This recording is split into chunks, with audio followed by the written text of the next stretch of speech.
Hercules in New York. Dubbed Arnie knockabout nonsense with tongue firmly in cheek. I think, like him or not, Arnold Schwarzenegger is one of the biggest stars of the silver screen we've ever seen. Everyone has to start somewhere, and it's highly interesting to see exactly how Arnie's first starring role, despite the protestations of the Conan the Barbarian DVD box, fares against his later work. The answer happens to be that it's utterly awful, but somehow has a charm and undeniable historical value. For the Arnie fan, that makes it a compulsive watch, although perhaps horrified fascination is a better term. From the introduction, it's pretty clear that this isn't going to be a cinematic masterpiece, as some very obvious and low-quality model shots are used to illustrate the ancient world of the gods and Mount Olympus. As a voiceover takes great pains to point out that this is a legend, a mere story, lest we be expecting a documentary or something. Having had our intelligence insulted in this manner, it soon becomes clear that the rest of the film is going to be shot with the same stupidity as the opening.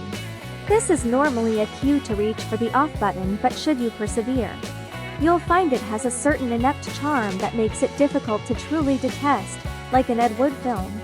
If you'd rather watch a film that's yet no good, then body-swerving this is a good option. Anyhow, a motley collection of Greek deities hang about near Zeus's throne, and it's clear that most of them have been chosen for looking good in a toga rather than on their ability to act. Zeus himself is the exception, although only because he doesn't look good in a toga. His fake beard is an astonishing sight, and I hope a real god would have the necessary sense of self-depreciation to wear such a beard. I'd certainly worship him. Zeus calls Hercules to his side, forbidding him from his current plan of heading down to Earth to relieve his boredom. He rather petulantly refuses, and at this point you notice something unusual. It's not Arnie speaking. His lips are moving, that we can see, but our very ears heareth not the familiar drone of the unknown. This film came a good 6 years before his next major role, bar a few bit-part cameos. Maybe his English improved in the intervening time, but I guess it was deemed unacceptable here. And he's voiced by some uncredited and strangely elusive name. There are a few different versions kicking around, one of which restores Arnie's original soundtrack, but by all accounts it's not much of any improvement. He's occasionally credited in them as Arnold Strong, and the movie is also known in some regions as Hercules Goes Bananas, rather charmingly I think. Zeus banishes Hercules, allowing an opportunity for him to freak out an old woman on a plane. Scenery chewing ensues. Horrendous overacting is a common trait of the film, so get used to it. Hercules is rescued from the briny by a passing cargo ship bound for New York, and his insolence to the ship's captain is written off as a combination of a language barrier and after effects of immersion. When they sail into harbor, Hercules strolls off casually beating up the sailors trying to stop him, and at this point you notice something unusual. It's not Arnie fighting. Well, it is in a physical sense, but this isn't the all-action ass-kicker we know and love. This guy's awful. How much of this we have to blame on the direction is open to debate. But it's clear there's been no Wu Ping-style fight choreography, as punches miss by a country mile, and his favorite finishing move seems to be the dreaded double noggin knocker, which fits with the cartoony feel of the piece at least. I can't be sure whether this was intended for children or if it's just astonishingly and insultingly stupid. I'm feeling generous, so I'll go with the latter. Herc easily panels the guys and is then rushed into a taxi by onlooker Pretzi Arnold Stang, so called because of his job selling pretzels to the offloading sailors. Sampling his wares, Herc declares them food fit for the gods. Ho! After some supposedly comic misinterpretations establishes a common acquaintance, the two decide to pal about together. Pretzi, being a weedy, geeky kind of guy, provides the necessary comic contrast to the muscled lunkhead of Hercules for all kinds of comic misadventures. Essentially, the film reduces to a stranger in a foreign land affair, with the added complication that Hercules has the strength of a demigod to play with. Being New York, going about claiming yourself to be an ancient demigod isn't grounds to be Locked up in a nicely padded cell, it just makes it easier to be a minor celebrity. Some of the running jokes introduced are actually pretty competent. Especially Herc's insistence that he has no need to pay for anything, as the vendors has been honored by the presence of Hercules, which is surely enough. It also pulls out one of the best confused foreigner lines I've heard, "Bucks? Doe? What is this zoological talk of male and female animals?"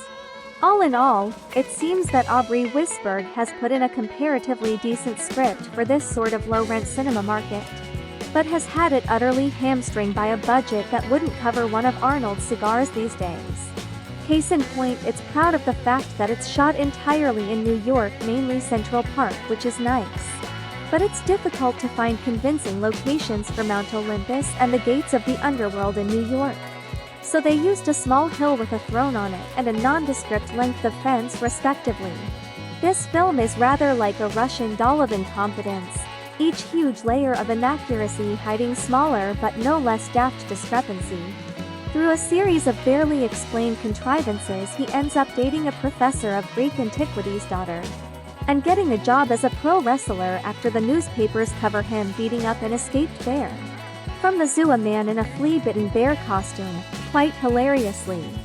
No attempt is made to have his act like an enraged bear would, even to the point of throwing jabs and hooks. Quite what drugs the director was on is a question open to the ages. He embarrasses a university athletics team, despite his obvious lack of technique. To be fair, the elite athletics team are equally inept, especially the supposedly crack-long jumper who happily does a weedy jump, landing with both feet together, remaining upright rather than sully his tracksuit by doing the proper ass landing used by most long jumpers. While all this chaos is unfolding, Zeus grows displeased with Hercules and sends his distributor of justice, Nemesis, to send him to the underworld for 100 years or so. Zeus' jealous wife Juno throws a spanner in the works, instead convincing Nemesis to strip Herc of his powers. This means that Herc can fall from grace a little, losing a weightlifting contest which the local mob had a good sum of money riding on. The resultant chase scenes provide a suitably silly way to round off this less than serious film, with a little misdirection meaning the mob end up chasing Herc's girl, Herc and Pretzi chasing the mob in a stolen horse-drawn chariot, the owner of the chariot chasing Herc, and a hot dog seller chasing that guy. Benny Hill would seem to be an inspiration here. At least being full of gods gives the film a valid excuse to have stuff happen randomly without any real explanation. Such as once Herc seems to be in a tight spot with the mafia goons, Atlas and Samson suddenly appear and start doling out an equally unconvincing beating, as we've seen in the rest of it. The ending is suitable deus ex machina, Zeus deciding to give Herc his powers back, much to his wife's chagrin, and Herc returning to Mount Olympus suitable humbled in front of his father.